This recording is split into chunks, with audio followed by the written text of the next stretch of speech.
श्रमिकहरूलाई हामीले गुमाउन चाहदैनौँ। अत यो कारणले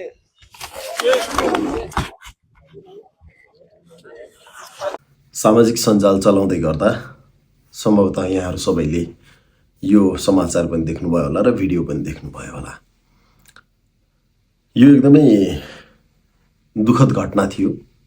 यहाँ एकजना व्यक्ति आफ्नो भाषण दिँदा गर्दै अचानक कोल्याप्स हुनुहुन्छ र त्यो कोल्याप्स भइसकेपछिको पनि हामीले भिडियो हेऱ्यौँ भने त्यहाँ भएका जति पनि व्यक्तिहरू हुनुहुन्छ, मलाई लाग्छ सबै पढे लेखेकै व्यक्तिहरू हुनुहुन्थ्यो, जिम्मेवार ओहदामै बस्नुभएका व्यक्तिहरू हुनुहुन्थ्यो। तर जसरी उहाँहरूले त्यो बेहोस भइसकेपछिको अवस्थामा उहाँलाई ह्यान्डल गर्नुभएको छ त्यो कम्प्लिटली रङ थियो।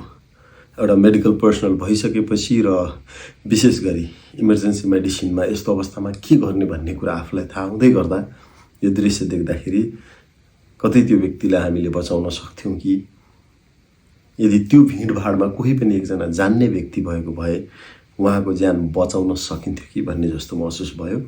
तसर्थ यो भिडियो बनाउँदैछु। अब यो केस हेर्दाखेरि मोस्ट प्रोबेबली जसरी उहाँ बोल्दा बोल्दै केही सेकेन्डको भित्र नै बेहोस हुनुभएको छ, यो कार्डियक एरेस्टको कारणले हुनसक्छ। कार्डियक एरेस्ट भनेको के हो भनेर बुझौँ। कार्डियक भनेको मुटु एरेस्ट हुने भने काम गर्न छोड्ने भन्ने कुरा हुन्छ।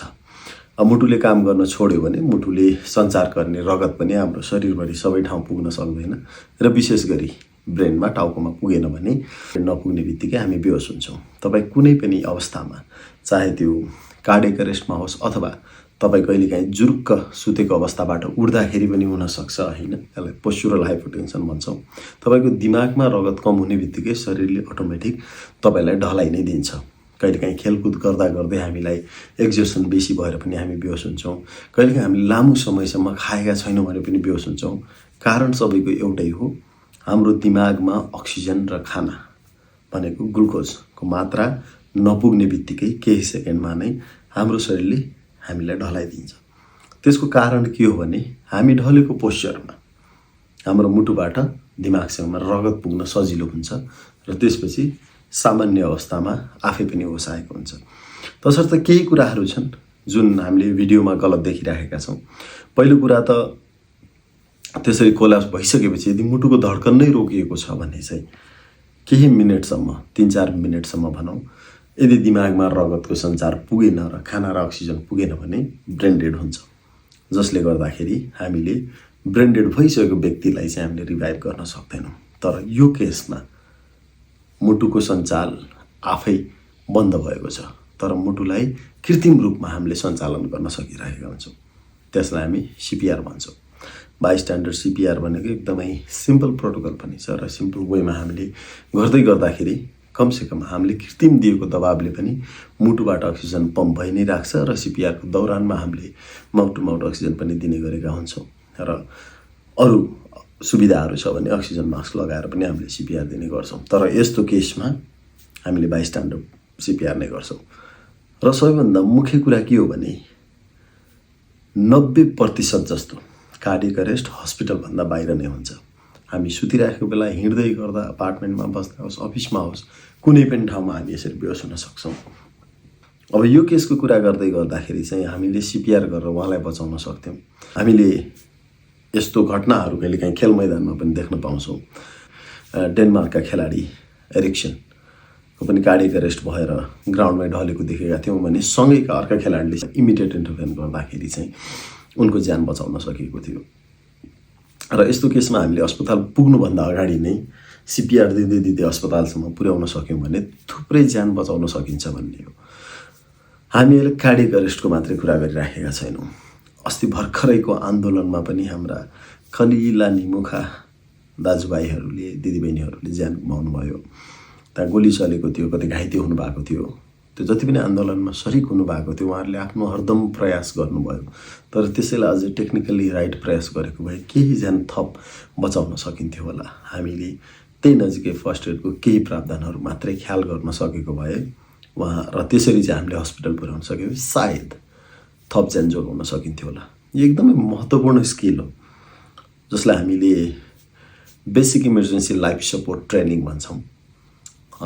म त वर्तमान सरकारलाई पनि एउटा सल्लाह सुझाव पनि के दिन चाहन्छु भने नेपालका हरेक इन्स्टिट्युसनहरूमा बेसिक इमर्जेन्सी लाइफ सपोर्टको ट्रेनिङ हुनुपर्छ। विशेष गरी त +2 अध्ययनरत हरेक विद्यार्थीलाई कम्पलसरी गरिदिए पनि हुन्छ। प्र्याक्टिकलमा मार्क्स नै राखिदिनुहोस् र यो ट्रेनिङलाई म्यान्डेटरी बनाइदिनुहोस्। अब आउने हाम्रो आगामी पुस्ता दक्ष हुनुपर्छ स्किल्सको कुरामा पनि। हामीले विदेशमा पनि देख्छौँ सडकै छेउमा एकदम स्ट्यान्ड बाई सबै कुरा राखेको हुन्छ। कतिपय ठाउँमा त हामीले डिफिब्रिलेटरहरू पनि राखेको देखिराखेका हुन्छौँ। सबै फर्स्ट एडका कुराहरू तैनात राखेका हुन्छन्। त्यो भौतिक किसिमको पूर्वाधार विकास गर्न केही समय लाग्ला, गर्नु पनि पर्छ, तर एटलिस्ट ट्रेनिङ प्राप्त व्यक्ति त हामीले उत्पादन गर्न सक्छौँ। र भर्खरै हामीले स्वास्थ्य मन्त्री पनि पाइसकेका छौँ। स्वास्थ्य मन्त्री मात्रै नभएर शिक्षा मन्त्री पनि आउनुभयो भने मलाई लाग्छ यो कुरा शिक्षा मन्त्री र स्वास्थ्य मन्त्री दुवैजनाले मिलेर गर्न सक्नुहुन्छ।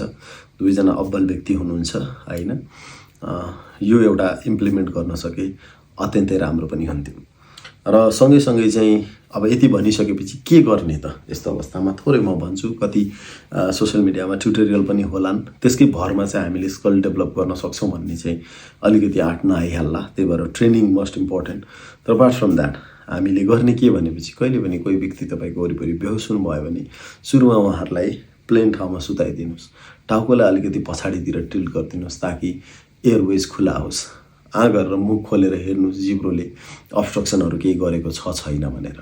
र अर्को कुरा भनेको सास फेरिराखेको छ कि छैन भनेर हामीले यहाँको रौँ हल्लिन्छ कि हल्लिँदैन भनेर नाकको अजिकै राखेर पनि हेर्छौँ। त्यो गर्दाखेरि त्यो पनि हल्लेको छैन भने त्यसपछि नाडी छाप्ने हुन्छ। विशेष गरी हामीले यहाँबाट चाहिँ एउटा पल्स नाप्ने गर्छौँ होइन। यसमा चाहिँ के छ त, यदि तपाईँको क्यारोटिड पल्स या त यहाँको क्यारोटिड जुन आर्टरी छ त्यसमा पनि पल्स देखिएन भनेपछि ल टाउको सञ्चार बन्द भएको रहेछ भन्ने बुझिन्छ होइन। त्यो अवस्थामा चाहिँ मुटुको धड्कन बन्द भयो भन्ने थाहा पाएर हामीले सिपिआर स्टार्ट गर्नुपर्ने हुन्छ। अब एकदमै मैले सर्टकटमा यो कुरा भनेको छु, यसैलाई आधार मानेर भन्दा पनि ट्रेनिङमा नै फोकस गर्नुपर्छ। त्यसपछि हामीले उहाँको एयरवेजहरू सबै खुला छ, गर्न सकिन्छ भन्ने भयो भने त्यसपछि हामीले सिपिआर सुरु गर्छौँ। सिपिआर दिँदाखेरि विशेष गरी स्टेर्नम यो बिचको हड्डीमा एउटा हात राखेर प्रेस गर्नुपर्ने हुन्छ। मुटुलाई प्रेसर पर्ने गरी हामीले गर्छौँ। तर यो सिपिआरको टेक्निकहरू यसरी सोसियल मिडियामा भन्दा पनि हामीले यो ट्रेनिङ नै लिनुपर्ने हुन्छ। मलाई लाग्छ हामी सबै यो गर्न सक्षम छौँ, तर हामीलाई राइट ट्रेनिङ दिनुपर्छ, राइट किसिमका नियम कानुनहरू लागू हुनुपर्छ। र योभन्दा पनि कति इनिसिएटिभ हामी आफैले पनि लिन सक्छौँ। तपाईँले काम गर्ने ठाउँमा अथवा तपाईँहरूको साथी सर्कलमा कसैलाई अचानक यस्तो भयो भने के तपाईँहरूलाई यो बेलामा कसरी सेवा दिने भन्ने थाहा छ? यदि छैन भने यो महत्त्वपूर्ण स्किल हो, यो सिक्नुपर्छ। मैले सधैँ भन्ने गर्छु हिरोहरू सधैँ केप लगाएर आउँदैनन्, हिरोहरूलाई सिपिआर आउनुपर्छ। Heroes don't always come with a cape, they know CPR. तपाईँ पनि आफ्नो समाजमा, आफ्नो टोलमा र आफ्नो समूहमा, आफ्नो कार्यक्षेत्रमा हिरो बन्न सक्नुहुन्छ केही स्किल्सहरू सिकेर। यदि तपाईँलाई तपाईँको कार्यक्षेत्रमा, तपाईँको अफिसमा सिपिआरको ट्रेनिङ चाहिएको छ र यदि तपाईँ यो लिन चाहनुहुन्छ भने मलाई सम्पर्क गर्न सक्नुहुन्छ। I will connect with the team who provide the training. र अब आउने दिनहरूमा यस्तै भिडियोजहरू हेर्दै गर्दाखेरि घटना हामीले रोक्न सक्दैनौँ, दुर्घटना हामीले रोक्न सक्दैनौँ। तर दुर्घटना भइसकेपछि, घटना भइसकेपछि त्यहाँ जानेका व्यक्तिहरूले, बुझेका व्यक्तिहरूले केही ज्यान बचाउनका लागि आफ्नो स्किल्स प्रयोग गरेको देख्न पाइयोस्। र यो भिडियो सबै माझ पुर्याइदिनु होला। जो व्यक्तिले ज्यान गुमाउनु भयो उहाँलाई हार्दिक श्रद्धाञ्जली अर्पण गर्न चाहन्छु।